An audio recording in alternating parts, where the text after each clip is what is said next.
길르앗 사람 입다는 큰 용사였으니 기생이 길르앗에게서 낳은 아들이었고 길르앗의 아내도 그의 아들들을 낳았더라. 그 아내의 아들들이 자라매 입다를 쫓아내며 그에게 이르되 너는 다른 여인의 자식이니 우리 아버지의 집에서 기업을 잊지 못하리라. 이에 입다가 그의 형제들을 피하여 돕당에 거주하매 잡류가 그에게로 모여와서 그와 함께 출입하였더라. 주님이 주신 새날입니다. 오늘은 사사기 11장 1절에서 3절까지의 본문을 가지고 입다와 길르앗 장로들의 차이라는 제목으로 말씀을 나누고자 합니다.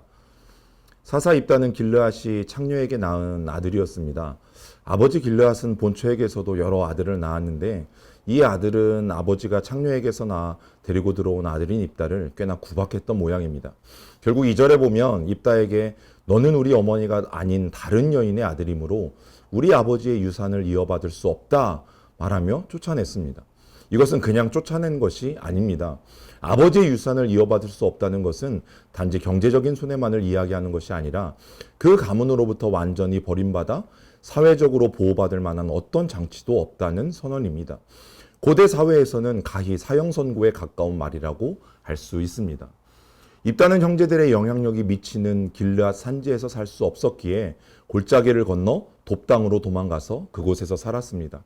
그리고 마치 사울을 피하여 아둘람으로 도망간 다윗의 주변에 압제받는 사람들, 빚에 시달리는 사람들, 원통하고 억울한 일을 당한 사람들이 모여들듯 입다의 주변에도 아무것도 가지지 않은 사람들이 모여들었습니다. 히브리어로는 아무것도 가지지 않은 사람들이라고 번역하는데 이 단어를 왜 개역 개정이나 또 새 번역에서는 잡류나 건달패라고 번역하고 있는지는 잘 모르겠습니다. 그러나 히브리어는 마치 입다처럼 아무것도 가지지 않은 사람들, 박탈당한 사람들이 입다의 주변에 모여들었다고 말합니다. 아무것도 가지고 있지 않았기에 오로지 여호와 하나님에게만 의지할 수밖에 없는 사람들이었습니다. 길르앗의 장로들이 입다를 데려오려고 돕당에 가서는 입다에게 지휘관이 되어달라고 부탁했습니다. 그러나 입다는 길르앗의 장로들에게 말합니다.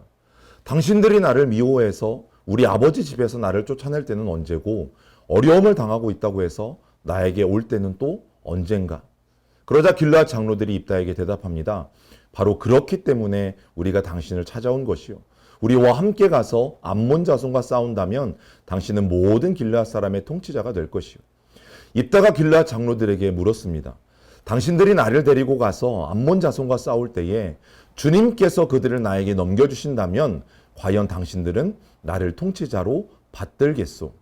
그러자 길르앗의 장로들이 입다에게 다짐합니다. 주님께서 우리의 사이에 증인이십니다. 당신이 말한 그대로 우리가 할 것입니다. 이상이 사사기 11장 7절부터 10절의 내용을 요약한 것입니다.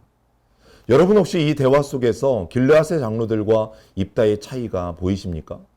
사사기를 기록했던 역사가는 이 구절들을 통해서 길르앗의 장로들과 입다가 가지고 있는 전쟁에 대한 큰 시각의 차이를 보여주고 있습니다. 길르앗의 장로들은 입다가 굉장한 용사이기 때문에 분명히 암몬과의 전쟁에서 이스라엘 군대의 맨 앞에 설 수 있을 것이라는 생각을 가지고 입다에게 갔던 것입니다. 그들은 하나님이 아니라 입다를 의지한 것입니다. 그러나 입다를 보십시오.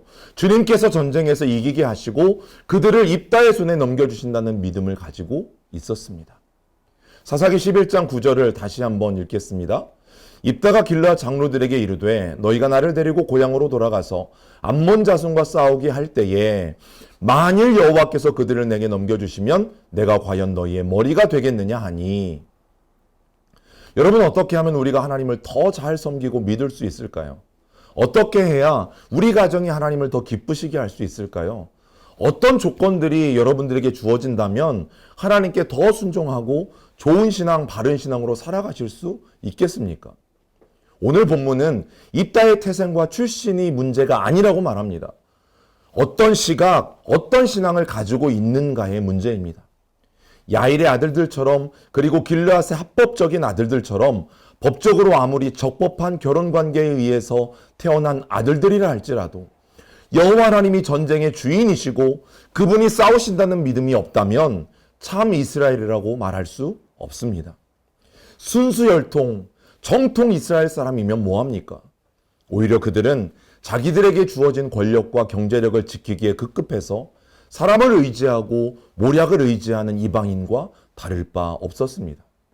그러나 아무것도 가지고 있지 않지만, 아무것도 가진 것이 없기 때문에 오직 여호와 하나님만 의지할 수밖에 없는 입다와 그의 친구들은 달랐습니다.